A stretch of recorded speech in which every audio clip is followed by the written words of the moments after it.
Good morning, welcome back to ఎంఎంజెడ్ రుచులు ఛానల్కి. బాగున్నారు అందరూ? బాగుండాలని మనస్ఫూర్తిగా కోరుకుంటున్నా. అయితే ఈరోజు డబల్ కా మిఠా అండి. ఎంత ఈజీ అంటే ఎవరు చెయ్యరాని వాళ్ళైనా సరే, ఫస్ట్ టైం చేసే వాళ్ళైనా సరే చాలా ఈజీ మెథడ్. చాలా అంటే కోవా నేను చేస్తున్నప్పుడు కోవా అవైలబుల్గా లేదు, అయినా సరే చాలా టేస్టీగా ప్రతి ఒక్కరు చేసే విధంగా పాడైపోతుందేమో అనే భయం లేకుండా చాలా సింపుల్గా చేసే విధంగా చూపిస్తాను. వీడియో మాత్రం స్కిప్ చేయొద్దు. నచ్చితే లైక్ చేయండి. మీరు కూడా ఒక్కసారి ట్రై చేయండి. ఎలా వచ్చిందో తప్పకుండా కామెంట్ బాక్స్లో కామెంట్ చేసి రాయండి. చాలా సింపుల్ అంటే ఎంత సింపుల్లో మీకు ఈరోజు చూపిస్తాను. ముందుగా డ్రై ఫ్రూట్స్, మీకు నచ్చినన్ని డ్రై ఫ్రూట్స్ కొంచెం ఘీ వేసి ఇదిగోండి ఇలా మంచిగా వేయించుకోండి దోరగా. తర్వాత కొద్దిగా సేమియా ఉంటుంది కదా, ఇది ఆప్షనల్గా అండి, వేస్తే బాగుంటుంది. కొంచెం ఘీలో వేయించుకోవాలి. మన రంజాన్లో ఉంటుంది కదా ఆ సేమియా. సో మీరు ఇంట్లో ఉన్న బ్రెడ్ కూడా తీసుకోవచ్చు. నేనేమో ఇట్లా బేకరీలో నుంచి ఇవి తెప్పించానండి. డబుల్ కా మిఠాకి ఇలా స్పెషల్గా మన బట్టీలో వేసినవి దొరుకుతాయి.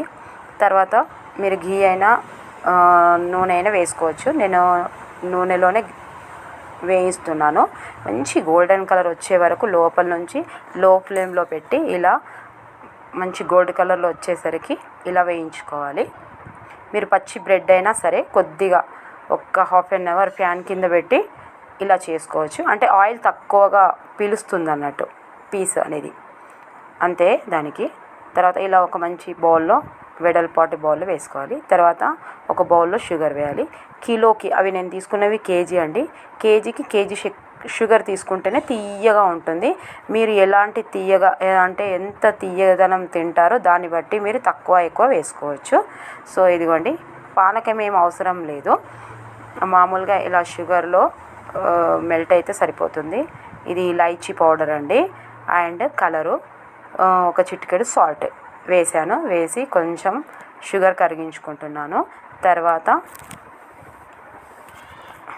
లీటర్న్నర పాలు మీరు ఎంత బాగా తీసుకుంటే అంత బాగుంటుంది, ఎంత చిక్కగా తీసుకుంటే అంత బాగుంటుంది. సో ఇది వేడిగానే, ఇది సిరప్ ఉంటుంది కదా మన షుగర్ సిరప్. సో ఇదిగోండి ఇలా వేడిగా ఇలా వేసేయాలి. చాలా సింపుల్ మెథడ్ చూపిస్తున్నానండి. ఇంకా చాలా రకాలు ఉన్నాయి చూపించేటి, కన్ఫ్యూజ్ కావద్దని. చాలా సింపుల్గా చాలా టేస్టీగా ఉంటుంది. ఇదిగోండి. తర్వాత పాలు వేడైన తర్వాత వేడి పాలు మెల్లగా కింది నుంచి వేయాలి. పైనుంచి వేస్తే పాలు విరిగే అవకాశం ఉంది. మీరు కోవా వేసుకుంటే ఈ పాలల్లో వేసి కరిగించైనా వేయచ్చు, లేదా మామూలుగా ఇలా పైనుంచి వేసేస్తే కూడా చాలా మంచి టేస్ట్ వస్తుంది. సో ఇప్పుడు నేను చేసే టైంలో కోవా అవైలబుల్గా లేదు, వచ్చిన తర్వాత నేను పైనుంచి వేస్తానండి.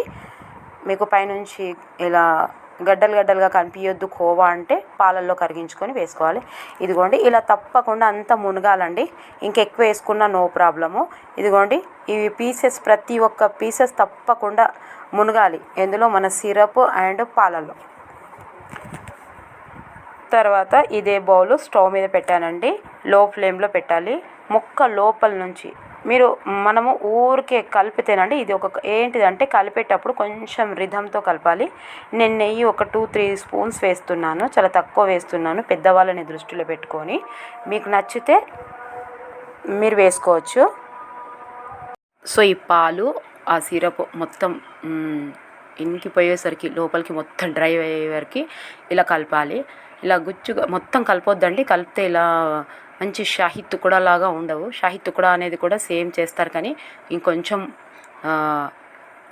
ఇలాగే పీసులుగా ఉంటుంది. సో కోవా వేయలేదు నేను, మీరు కోవా వేసుకోవచ్చు. నేను కేజీకి కేజీ షుగర్ వేయాలి, కానీ నేను వేయలేదండి, పెద్దవాళ్ళని దృష్టిలో పెట్టుకొని. దేవుడి దయ వల్ల ఇంట్లో ఎవరికి షుగర్ లేదు, అయినా హాఫ్ కేజీ కంటే కొంచెం ఎక్కువ వేసాను అంతే. చాలా సూపర్గా ఉంటుంది, చాలా టేస్టీగా ఉంటుంది. పైనుంచి కోవా వేసి నెయ్యి ఇంకా మీరు వేసుకోవచ్చు. నెయ్యి, కోవా, డ్రై ఫ్రూట్స్ స్వీట్లలో ఎంత ఎక్కువ వేస్తే అంత బాగుంటుంది. ఇదిగోండి జ్యూసీగా సూపర్ ఉంటుంది. చాలా ఈజీ, చాలా తొందరగా అవుతుంది. కాబట్టి నచ్చితే లైక్ చేయండి, మీరు ఒకసారి ట్రై చేయండి. ట్రై చేసి కామెంట్ బాక్స్లో కామెంట్ చేసి రాయండి ఎలా కుదిరిందో. తప్పకుండా కుదురుతుందండి, భయపడే అవసరం లేదు. ఒకసారి మిస్టేక్ అయినా నో ప్రాబ్లం, మిస్టేక్ అయితేనే మనకు వంటలు వస్తాయి. Thank you for watching, bye, take care.